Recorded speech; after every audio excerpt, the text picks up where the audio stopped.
You know, we're here today at a peppermint field with one of our key suppliers of peppermint. From behind a desk or in front of a computer, it's easy to talk about quality. It's easy to talk about the amount of oils or the amount of the other products we might need. And it's easy to talk about price. But when we're out here in these fields and talking with the actual people that work these farms and produce the plants and the oils, it becomes way more real. That's why I love doTERRA. It's the people that make the products great. My great-grandfather, an immigrant from Germany in the late 1800s, and him and his son, his family, they started to produce peppermint. We're still growing that same mint, same variety actually, the same farm, some 80 years later.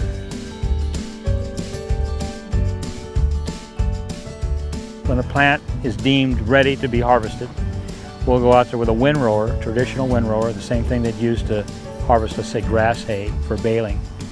And it'll field dry out there for 3 to 5 days depending on the temperature. And then we'll come along with what we call a forage harvester, actually chops it, and it blows it into those containers. And then, of course, the containers are sealed up in the front. Portable wagons come in from the field, filled with the chopped material.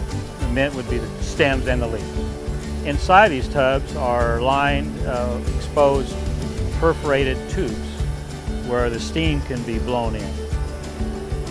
High pressure steam goes in and it travels up inside the tub, actually exploding the oil glands which are held underneath the leaves.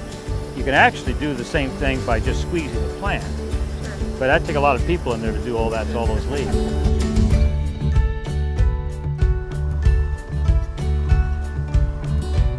There's some spent hay out there. They'll dump it out, stockpile it. Right. In the fall, when everything else is done, we put it in manure spreaders and we'll mulch the fields.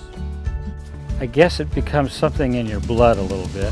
I was proud to see my kids want to carry that on. I know these generations, there's a lot of attractiveness to go do other things in this world, but I think they see that there's value in producing something that is so widely used and actually help people.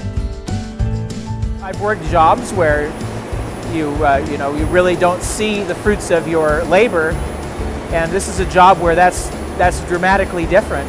I get to hold in my hand the product of my work, and it's an amazing thing. I mean, even as busy as I am, I still take a moment just to realize what I'm doing and just what it means.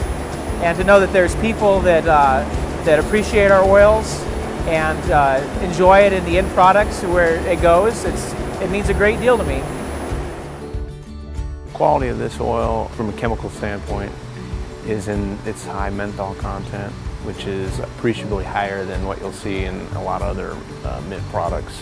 The smoothness, the low furan levels, and it's just a very smooth, sweet U.S. oil, which is why the United States is known as having the best peppermint oil in the world.